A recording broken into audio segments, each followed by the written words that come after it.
علیکم دوستو، ہم مسلمانوں نے اپنی 1400 سالہ تاریخ میں اغیار کو اتنا فتح نہیں کیا جتنا ہم ایک دوسرے کو فتح کرتے رہے۔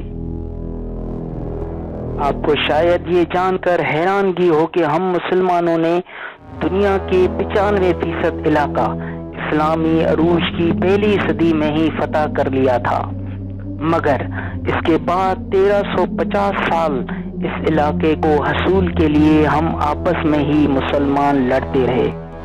ہمارے علم، فلسفے، سائنس، ایجادات کی 95% تاریخ بھی ابتدائی 300 سال تک محدود ہے۔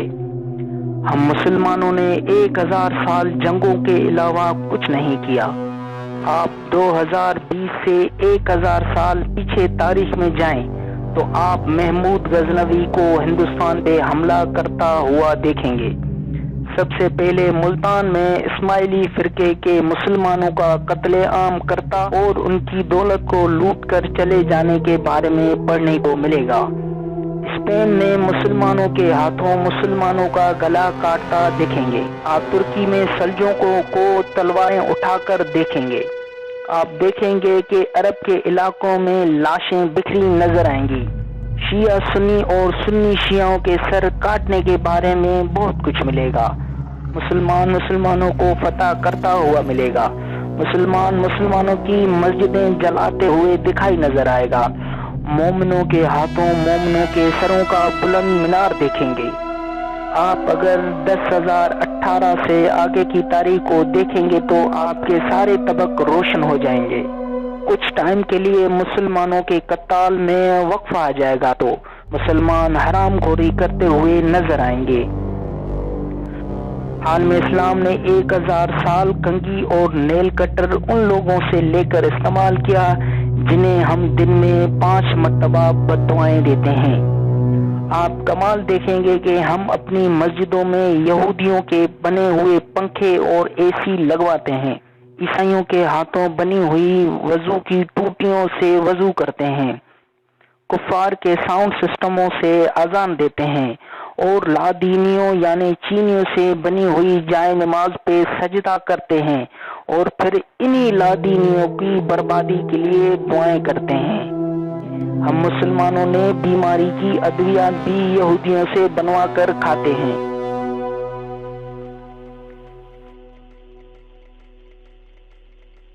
ہم مسلمان بارود اور ہتھیار بھی کافروں سے خرید کر استعمال کرتے ہیں اور اسی بارود اور ہتھیار پر پوری دنیا پہ اسلامی غلبے کا خواب بھی دیکھتے ہیں۔ آپ کو یہ جان کر حیرت نہ ہوگی کہ ہم خود کو دنیا کی بہادر ترین قوم سمجھتے ہیں، لیکن ہم پچھلے 500 سالوں سے کوئی بھی بڑی جنگ کافروں سے نہیں جیت پائے۔ ہم 5 صدیوں سے مار اور صرف مار ہی کھاتے آ رہے ہیں۔ پہلی جنگ عظیم سے پہلے پورا عرب ایک تھا۔ یہ خلافت عثمانیہ کا عظیم حصہ تھا۔ یورپ نے 1918 میں عرب کے 12 ملکوں کو تقسیم کر کے خلافت عثمانیہ کو ختم کر دیا اور ہم دنیا کی بہادر ترین قوم دیکھتی کی دیکھتی رہ گئی۔ بنیادی طور پہ ہم جنگجو قوم ہیں۔ ہمارا لڑنے کا 14 سال کا تجربہ ہے، مگر افسوس کہ ہم لڑائی میں بھی پرفیکٹ نہیں ہوئے اور نہ ہی کوئی ایسا قابل ذکر ہتھیار بنا سکے جس پہ میڈ بائی مسلم کی مہر لگی ہوئی ہو۔ ہم دنیا کی اگر بہادر ترین فوج ہی بنا لیتے تو ہم آج یوں مار نہ کھاتے جو آج کل ہم عراق، لیبیا، شام، افغانستان اور فلسطین میں مسلمانوں کا قتل عام دیکھ کر بھی کچھ نہیں کر پاتے۔ آپ اسلامی دنیا کی بدقسمتی ملاحظہ کیجیے۔ ہم مسلمان آج یورپی بندوقوں، توپوں، گولوں، گولیوں، امریکی جنگی جہازوں اور ان کی جنگی ٹیکنالوجی کے مدد کے بغیر خانہ کعبہ کی حفاظت بھی نہیں کر سکتے۔ ہمارے اسلامی ممالک کی تعلیم کا بھی معیار دیکھ لیں۔ دنیا کی 100 بڑی یونیورسٹیز میں ایک بھی اسلامی ملک کی یونیورسٹی شامل نہیں۔ ساری اسلامی دنیا مل کر جتنی ریسرچ پیپر تیار کرتی ہے وہ امریکہ کا ایک شہر بوسٹن میں کی جانے والی ریسرچ کا آدھا بنتا ہے۔ پوری اسلامی دنیا کے لیڈر اپنے علاج کے لیے یورپ یا امریکہ جاتے ہیں۔ یہ اپنی عمر کا آخری حصہ یورپ، امریکہ یا کینیڈا میں گزارنا چاہتے ہیں۔ اسلامی دنیا کے 90% خوشحال لوگ گھومنے پھرنے یا سیاحت کے لیے مغربی ملکوں میں جاتے ہیں، جبکہ دنیا کی 90% تاریخ اسلامی ممالک میں ہے۔ ہم مسلمان 500 سالوں سے نہ ہی کوئی نئی دوا بنا سکے ہیں، نہ ہی کوئی نیا ہتھیار، نہ ہی کوئی نیا فلسفہ اور نہ ہی کوئی نیا قانون دے سکے ہیں۔ ہم اگر ان 500 سالوں میں اچھا سا جوتا ہی بنا لیتے تو ہمارا فرض کفایہ پورا ہو جاتا۔ ہم قرآن شریف کی چھپائی، سیاہی، کاغذ اور پرنٹنگ مشین ہی بنا لیتے تو ہماری کوئی عزت رہ جاتی۔ ہم تو خانہ کعبہ کے غلاف کا کپڑا بھی اٹلی سے بنواتے ہیں، اور خانہ کعبہ میں ساؤنڈ سسٹم بھی ہم یہودی کمپنیوں سے خرید کر لگاتے ہیں۔ ہمارے لیے آب زمزم بھی کافر کمپنیوں کی بنائی ہوئی مشینوں سے نکلتا ہے۔ ہمارے کفن اور احرام بھی جرمن مشینوں سے تیار ہوتا ہے۔ ہم مانیں یا نہ مانیں، یہ سب حقیقت ہے۔ ہم دنیا کے 1.5 ارب مسلمان کچھ بھی نہیں سوائے کسٹمر کے۔ یہ غیر مسلم یورپ اور دنیا کے مختلف علاقوں میں اچھی زندگی گزارنے کے لیے چیزیں بناتے ہیں۔ ہم مسلمان خریدتے ہیں، استعمال کرتے ہیں اور پھر انہی لوگوں کو کافر اور کم ظرف بھی کہتے ہیں، کیونکہ ہم مسلمانوں کو اس کے علاوہ اور کچھ کرنا بھی نہیں آتا۔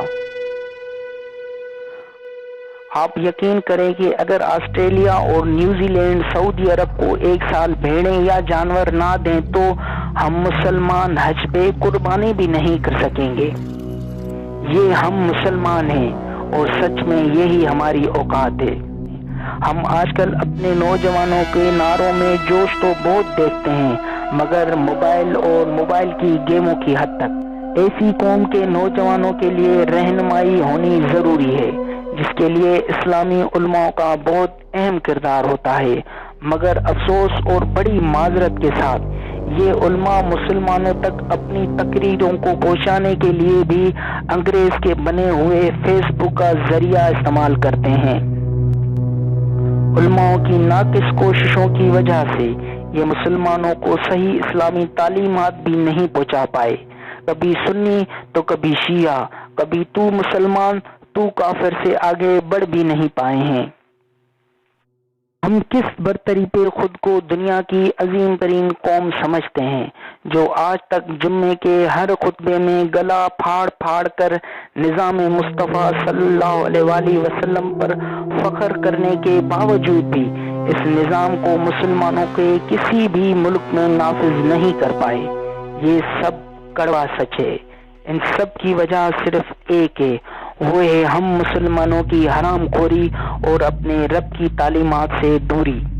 یہ حرام خوری یا اللہ پاک سے دوری کوئی امریکی سازش نہیں ہے، بلکہ یہ ہماری اپنی منتخب بنی بنائی ہوئی غلطیاں ہیں۔ ہم 1.5 ارب مسلمان عظیم سے عظیم تر قوم بن سکتے ہیں۔ آئیں سب دعا کریں، سب اپنی غلطیوں سے سیکھیں اور اچھا مسلمان اور اچھا انسان بننے کی کوشش کریں۔ میرے چینل کو سبسکرائب کریں، لائک کریں۔ اللہ حافظ۔